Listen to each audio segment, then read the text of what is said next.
As it's fairly close to the end of the year, I thought we could talk about the sales of EVs in Norway and also talk about where Norway is in relation to the rest of the world with regards to its fantastic EV sales, which, as I've talked about before, basically the highest in the world in terms of percentage share of total vehicle sales. So there will be loads of numbers in this video, so please go grab a drink and relax for 10 minutes, and at the end you'll know all about the EV situation in Norway. Thanks for joining me. It's fantastic to see so many people subscribing to the channel. I'm Ben Alexander and I talk about the latest EV news from around the world, and I make videos every day. So please stick around until the end and then let me know what you think. Let me know your thoughts in the comments because I always read the comment section literally every day, and it's actually one of my favourite parts of doing what I do. Please consider joining on YouTube memberships or Patreon as well. Even the cheap tier, which is a new tier, it's $1.50 a month. That really helps me get by and keep, helps me keep making these videos. EVs used to be tax exempt in Norway when importing them. So at one point in time, you could get actually, I think it was a Ford Focus or a Ford Mondeo. One of those two, I can't remember which one it was, and that was the same price roughly as a Tesla Model S. And so Norway has implemented changes to the taxation of their EVs, and that started from the beginning of this year. So here's a summary of the current tax situation and everything you need to know for EVs imported into Norway. So if you're a person in Norway and you want to buy an EV. Value-added tax, so VAT, EVs with a Norwegian krone value of up to 500,000 Norwegian krone are exempt totally from value-added tax, which that's a lot of money, by the way. If you don't know, I'll get into that, I'll give you an idea. So for EVs valued above this threshold, you'll then start to pay 25% value-added tax to the amount that exceeds 500,000 Norwegian krone. So 500,000 Norwegian krone is about 37,000 British pounds. And actually, I think it's like 5 or 10 years ago, it was more like 10 times the difference. So it would have been 50,000 pounds 10 years ago, but the Norwegian krone has sort of gone down a bit in value. This means that a new EV that hypothetically costs 700,000 Norwegian krone will now cost you 750,000 Norwegian krone after you add the correct amount of tax to that. There's also a new tax called weight tax, or the weight fee, actually. That's 12.5 Norwegian krone per kilo, or per kilogram, of the car's weight over 500 kilograms. So this means that most electric vehicles will cost an additional 14,000 to 20,000 Norwegian krone in weight fee. So since this is that's the sort of the weight range for most new EVs, so you'll be most likely paying a little bit extra. Not a big deal, really. But if you buy an EV for less than 500,000 Norwegian krone, then there's no VAT, but you still have to pay the weight tax or the weight fee. So I'll put this chart on the screen for you. It's actually a year old, almost, or 10 months old or something like that. It gives you an idea roughly what the costs are, and it's really not that bad. So I think being a socialist country, it basically means that if people have above average amounts of money, then those people, if you're going to choose to buy an expensive car, you'll pay more for it, which is a far better system for giving a balanced life to the whole population.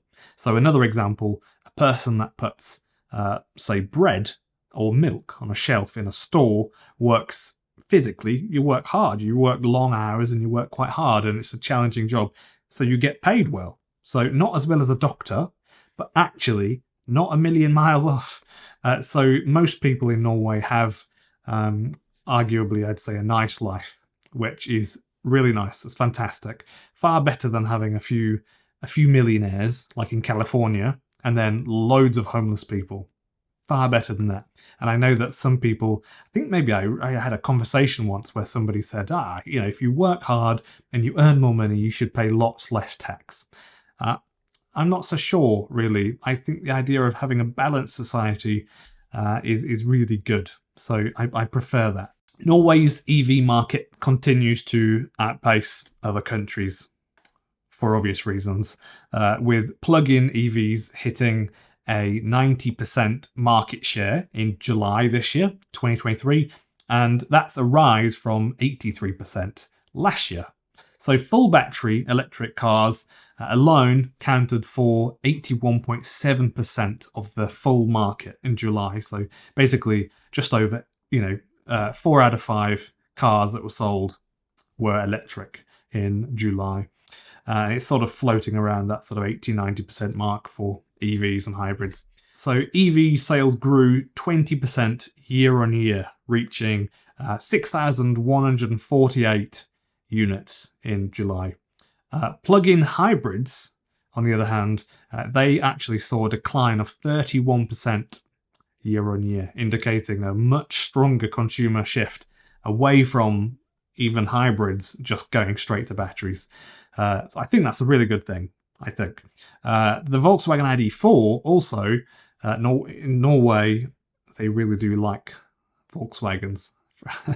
And they're nice cars, but the petrol ones, for some reason, had loads of issues with regards to the electronics and the gearboxes and strange issues. But I'm hoping that the electric Volkswagens will be good and reliable for like 10-20 years. I don't know though.